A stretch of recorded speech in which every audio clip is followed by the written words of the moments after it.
Hey there, guys. All right, today we are back with some more geography now, and this time we are hitting up Qatar, which I believe is the correct way to say it, though most of my life I have gone saying it Qatar, but I am trying to be better because everyone online pronounces it Qatar.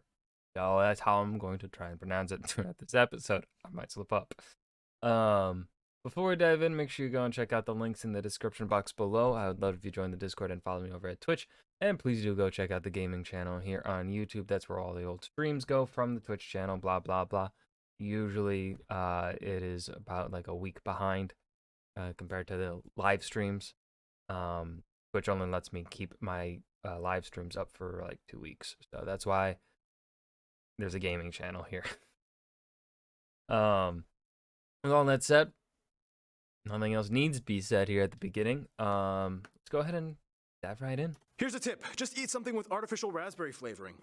Okay, why is that? You just ate beaver anus extract.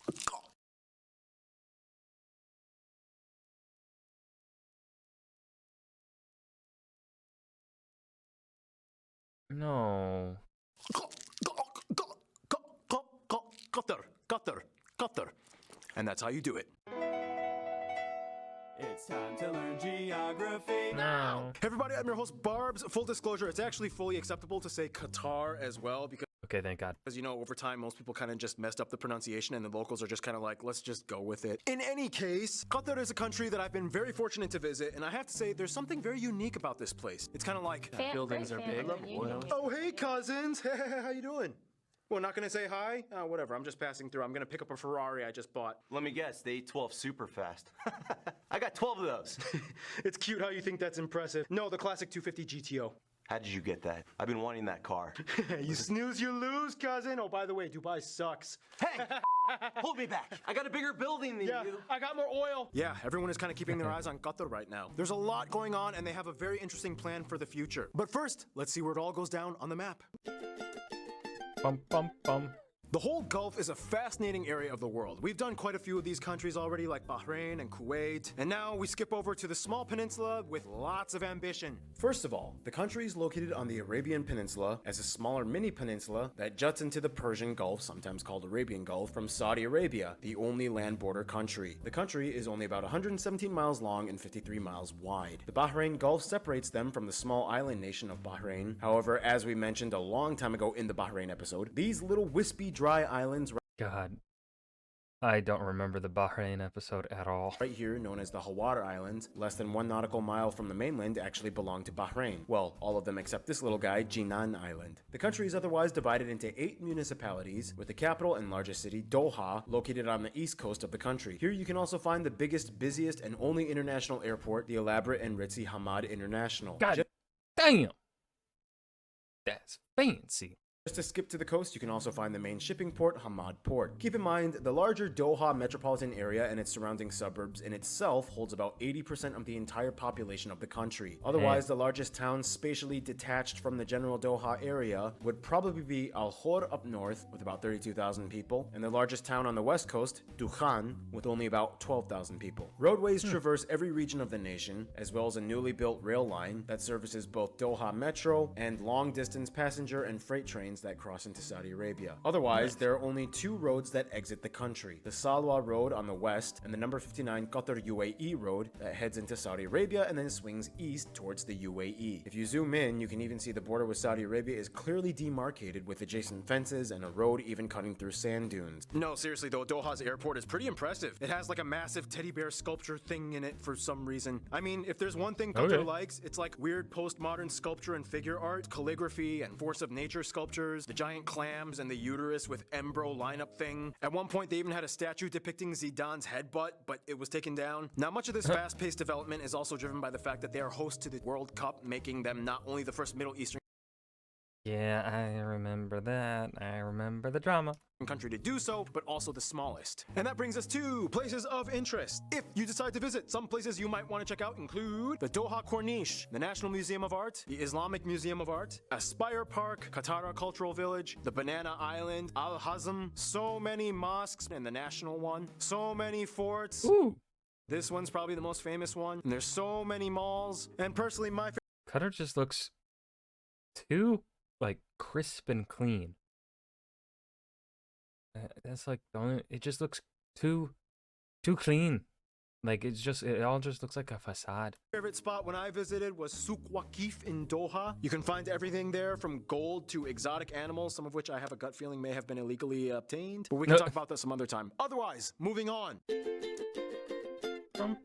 Now, Qatar is, yes, an incredibly dry nation, like every other country around them. And to the untrained eye on the surface, you look at Qatar and think, Wow, it's just a big empty sand field. Is there anything else going on here? oh, there's a lot going on. You just have to literally dig deeper. For one, the country is surrounded by small, low-lying islands and coral reefs on nearly every coast. The largest non-man-made island offshore being the easternmost point of Qatar's domain, Halul Island, about 50 miles northeast of Doha. It acts as a storage and loading terminal for oil in the surrounding offshore fields. We'll talk about those later. Oil. Qatar is generally flat with small grainy hills and dunes until you get to the west parts with the Dukhan Ridge all along the coast by the Bay of Salwa. This is the rockiest area in Qatar with eroded limestone outcroppings. At the southern part of this ridge you find the tallest point, Qurain Abu al-Bal, at only about 103 meters high. Qatar is also one of the 17 countries without rivers or permanent flowing water sources, and all water in the country must be obtained by one of three ways: desalination from the sea, groundwater extraction, and recycled wastewater, which makes about 14% of the demand. The country also holds no natural lakes, however man-made ones do exist all over, including this one, the largest inland body of water in the Al Rayyan municipality, known as the New Industrial Area Wide Lake. The weird thing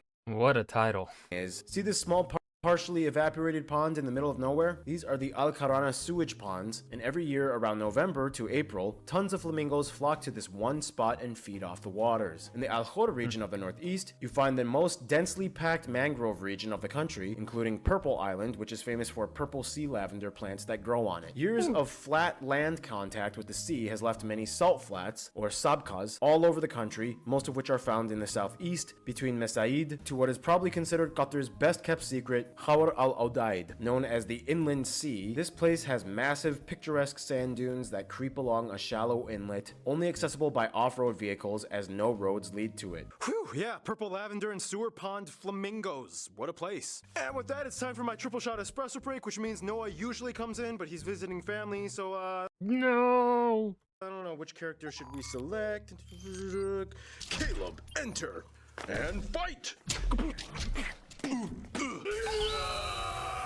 Now, when you look at Qatar on a surface level, it seems pretty confusing. Arid, barren land with luxury skyscrapers. What is going on and how did it happen? Well, I'm sure the majority of you viewers have already figured it out. Farming! No. Although, yes, they do have a Farm for small oil. agriculture industry, even though Hoorah. less than 2% of the land is arable. Pearling and fishing? That's how Qatar used to make money like over 100 years ago, when they used to be one of the poorest countries on earth. Robot camel racing. That is a unique sport found here specifically in the Al Shahaniya area, but it's not the main driving industry. Yeah, I know it's the petroleum and natural gas industry. I just wanted to see how long I could drag out this segment. Well, that was very anticlimactic. Yes, about 70% of government revenue, 60% Damn. GDP, and 85% of export earnings are driven from Qatar's petroleum.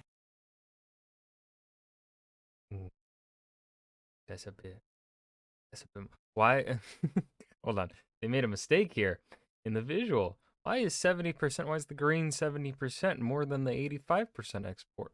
And natural gas industry. They have the world's third largest proven natural gas reserves, about 13% of the world's total, mostly offshore in the Persian Gulf in the North Field and inland on the west side of the Dukhan Field. They are the second largest exporter of natural gas after Russia, and all of it is managed by the state-owned company Qatar Petroleum. Recently, Qatar has been trying to diversify their economic portfolio outside the energy sector into other fields like industry and manufacturing. They have steel and petrochemical plants, as well as tourism and even media. Unfortunately, though, Qatar ranks often as the #1 spot of most carbon dioxide emissions per capita at 40 metric tons per person. Nonetheless, the country does have wildlife found within various regions. You can find mountain goats, Asiatic jackals, sand cats, Arabian ostriches, and the national animal, the oryx. That thing would stab me. The north side of Qatar is famous for having sea turtles that wash up on shore and lay their eggs on the beach. Speaking of eggs,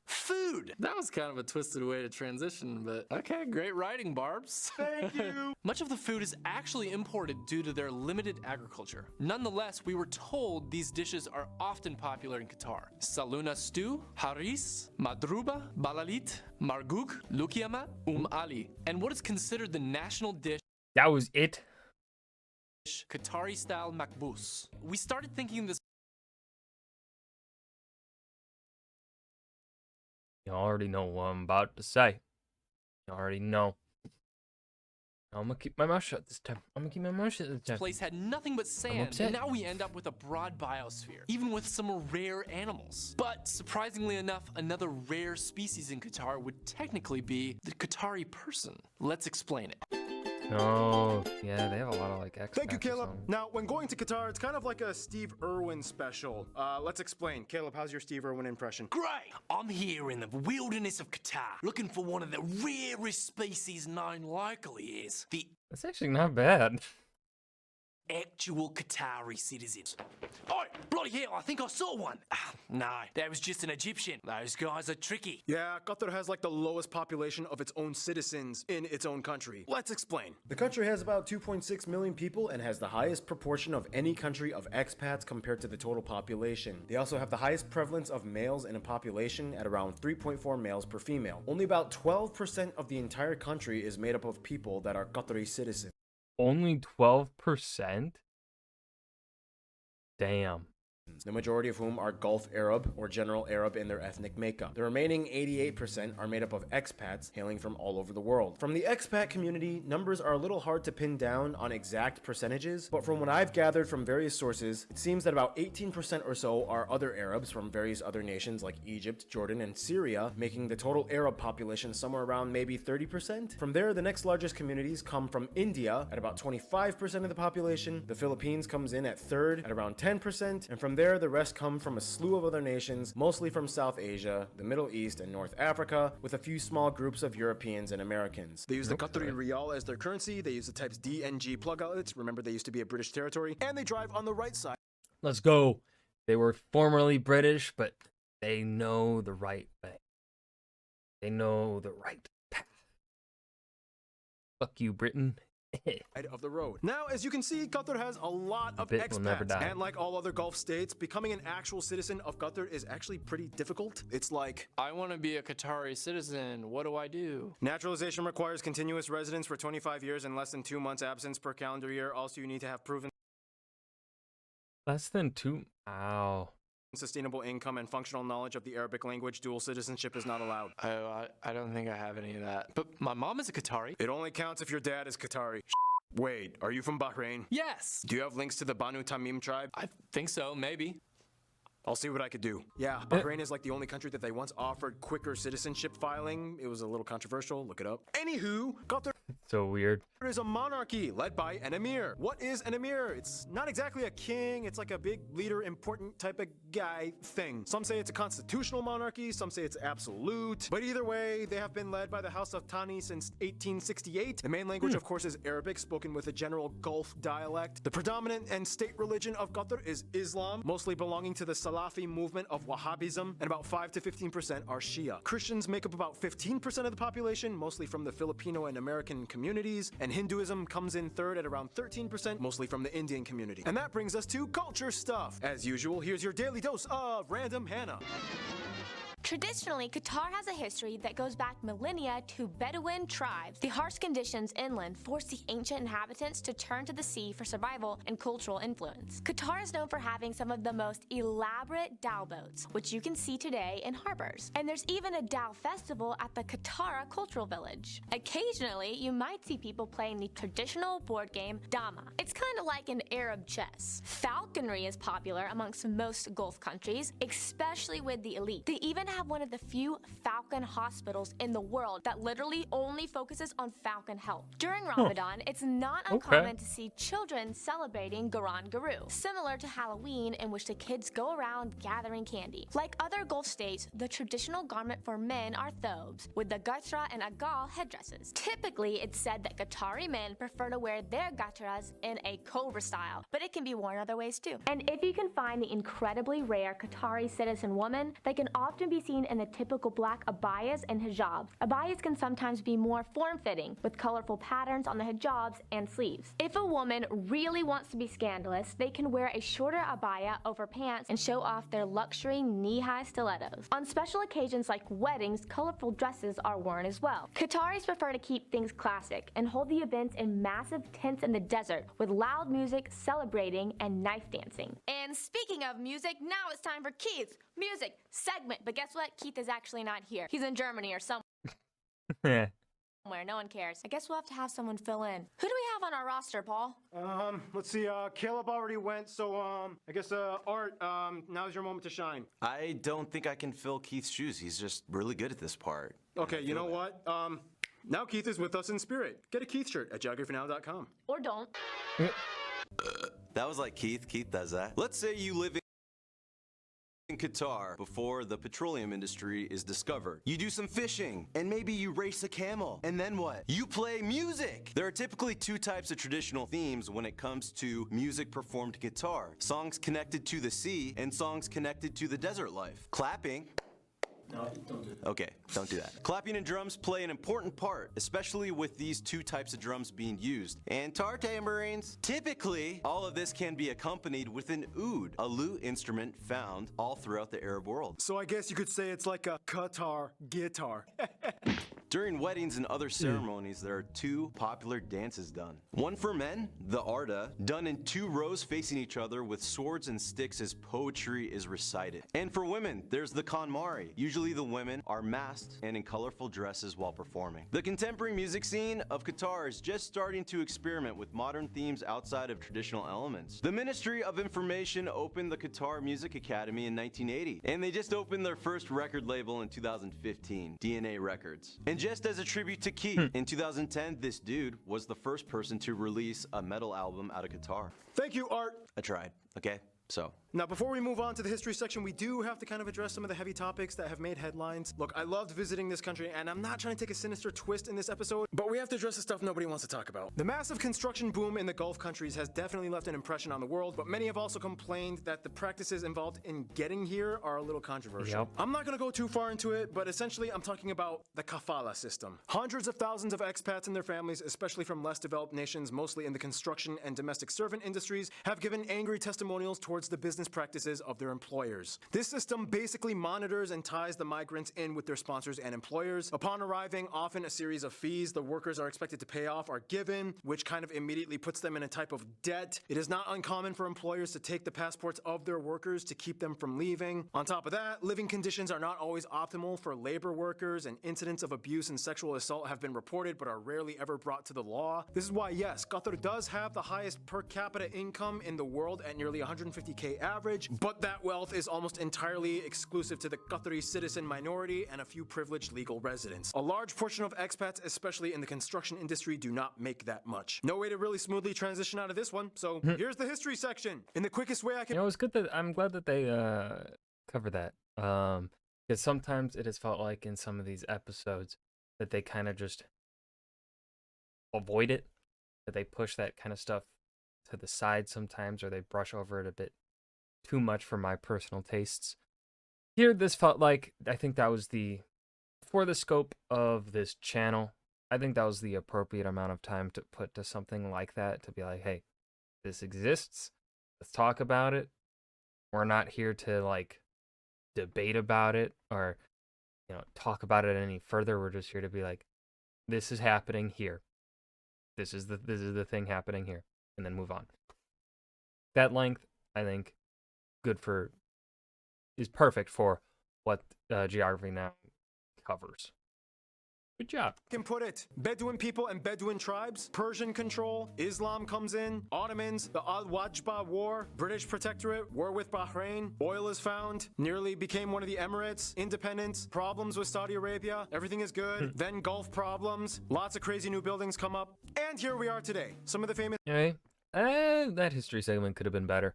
I don't think it was their worst that they've done, but That could have been better. That was a bit too quick. People from this country that you guys suggested we mention include pretty much all the emirs and all the ministers. Never heard of them. Mansur Mufta, Mutaz Barshim, Sophia Al-Maria, Akbar Al-Bakr, Nasser Al-Khelaifi, Nur Al-Malki, Bahia Mansur Al-Hamad, Fahad Al-Kubaisi. Venus Raj was technically born in Doha, so some people think it counts. And pretty much any soccer or football player. And if you really want to learn about Qatar, this is a really cool YouTuber guy. His name is Mr. Q. So yeah, that's just about it.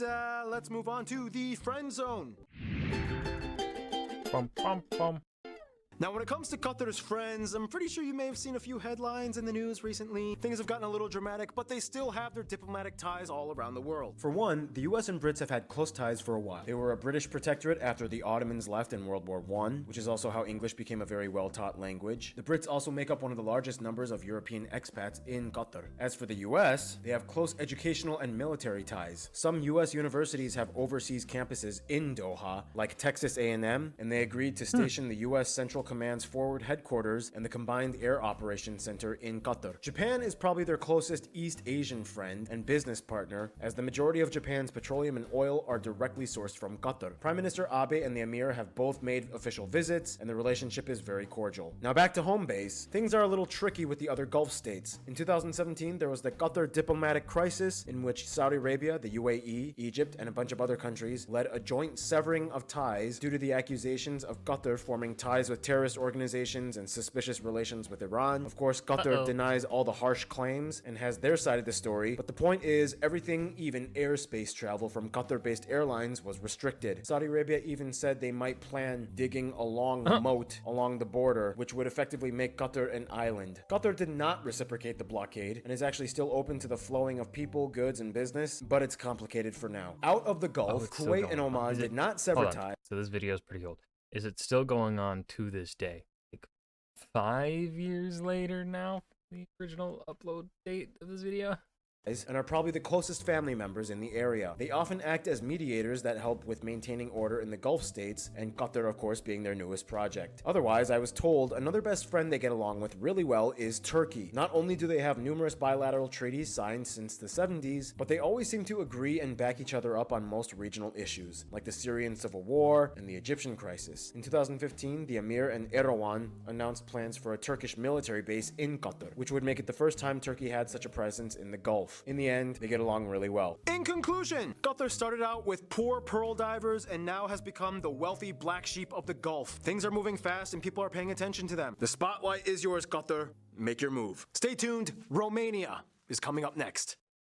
Oh, we're getting into the R's now. And that was Geography Now, Qatar. Yeah, again, this 18-19 minute length for the Geography Now videos just feels like the perfect length for what they cover in this series of theirs. I really don't have any complaints with this episode. Well, the history segment and the food segment, of course, being too short in my opinion. But aside from that, the pacing overall in this episode was really good. I don't think as good as Portugal episode, but still really fucking good. At least, especially when comparing it to the previous videos that we have gone through this series in its entirety, right? Especially the shorter video, the 13-minute videos. Looking back on those, it's just like, they should have all been longer.